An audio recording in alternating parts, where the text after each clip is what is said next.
আমি সবার মতো আমি বাঁচতে চাই।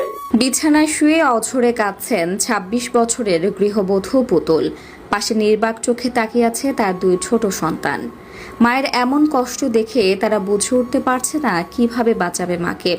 স্বামী সুজন হাওলাদার পাশে বসে আছেন অসহায়ের মতো, চোখে মুখে শুধু হতাশার ছাপ।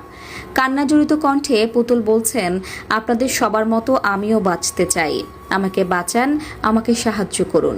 প্রায় ১ বছর আগে বরিশালের গৌরনদী উপজেলার বেজগাতি গ্রামের গৃহবধূ পুতুল আক্রান্ত হন মরণব্যাধি ক্যান্সারে।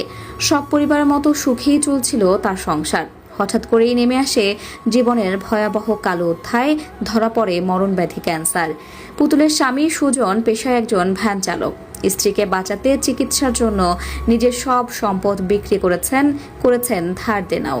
কিন্তু দীর্ঘদিনের চিকিৎসা ব্যয়ে তিনি এখন সম্পূর্ণ নিঃস্ব। অর্থের অভাবে বর্তমানে পুতুলের চিকিৎসা কার্যত বন্ধ। দরিদ্র পরিবার হয় স্ত্রীকে বাঁচাতে প্রতিদিন খালি পেটে বের হয়ে সারাদিন ভ্যান চালিয়ে তার আয় হয় মাত্র ৩০০ থেকে ৪০০ টাকা। এই সামান্য আয়ে কোনো দিন ওষুধ কেনা সম্ভব হলেও চিকিৎসা চালানো অসম্ভব হয়ে পড়েছে। চিকিৎসার অভাবে ধীরে ধীরে মৃত্যুর প্রহর গুনছেন পুতুল। দরিদ্র এই পরিবারটিতে প্রতিদিন খাবারের আশায় অপেক্ষায় থাকে ছোট দুটি সন্তান, ছেলে মেয়ে, বাবা কখন একটু খাবার নিয়ে ফিরবে। তবে চিকিৎসার খরচ জোগাতে গিয়ে কখনো সামান্য খাবার জোটে, আবার বেশিরভাগ সময় থাকতে হয় না খেয়ে অনাহারে। আশেপাশের মানুষ মাঝে মাঝে যা খাবার দিয়ে সহযোগিতা করেন তা দিয়েই কোনো রকমে চলে সংসার। প্রতিদিন তাকে দেখতে ভিড় করছেন আশেপাশের গ্রামের মানুষ। তারাও সামর্থ্য অনুযায়ী সহযোগিতার হাত বাড়িয়ে দিচ্ছেন। তবে চিকিৎসা ব্যয়বহুল হয় এখন পুতুলকে বাঁচাতে দেশবাসীর কাছে আকুতি জানাচ্ছেন তার স্বজনরা।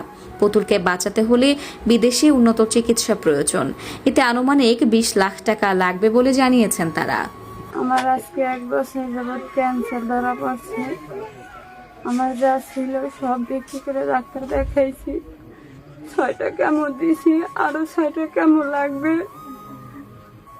২ ব্যাগ রক্ত দেওয়া লাগছে। ২ মাস পর যাইতে বলছে। আমি টাকার জন্য ডাক্তারের কাছে যাইতে পারি না। আমি সবার মতো আমি বাঁচতে চাই। আপনারা যদি আমাদের ৫ টাকা ১০ টাকা যে যা পারেন আমাকে একটু সাহায্য করেন। আমি ডাক্তারের কাছে যেতে পারি, আমি ব্যথায় ঘুমাইতে পারি না, খাইতে পারি না, চলতে পারি না। এই ক্যান্সার হওয়ার পর অনেক চিকিৎসা করছে, অনেক টাকা পয়সা খুয়াইছে, মানে অনেক টাকা গেছে, অনেক ১৫-২০ লাখ টাকা গেছে। আমি একটু জায়গার ছিল হ্যাঁ খুয়াইছে। দুগ্গ সন্তান আল্লাহ দিছে, আমি কোনো কাজকর্ম কিছু করতাম না। জামাই যাই টাকা কামাই ইনকাম করে, ডাক্তার দায়িত্ব না, পোলা সংসারই চলে না, তারা সে ডাক্তার দেয় বিক্রি দিয়ে, খাওয়াই বিক্রি দিয়ে। আমার স্বামী গরিব, ভ্যান চালায়। আমি রান্না করে আমার ছেলে সন্তানদের খাওয়াইতে পারি না। আপনারা একটু আমাকে একটু সাহায্য করেন। আমি একটু বাঁচতে চাই, আমি সুস্থ হইতে চাই। আমার একটা ছেলে একটা মেয়ে, একদিক চাই আমি, ছেলে পারে দিক চাই আমি। আমাদের ৮ জন কিনে দেশ বিদেশে ভাই বোন মা চাষি পুরো আগতে আমি সাহায্য চাই। কথা বললি না। আমি এলাকার এই সন্তান, সুজনদেবর ক্যান্সার রোগে আক্রান্ত। আমরা এলো গ্রামের লোক সাহায্য সহযোগিতা করেছি। এখন বর্তমানে চিকিৎসা বন্ধ আছে, টাকার চালাইতে পারে না। দেশ ও বাহিরে যারা আছে সব ভাই বোনদের কাছে আমার বিশেষ অনুরোধ রইল, আমরা সবাই একটু সাহায্যের হাত বাড়িয়ে দেই। আপনারা সবাই একটু সাহায্য করেন আমার সন্তানের মোড় দিকে তাকাইয়া।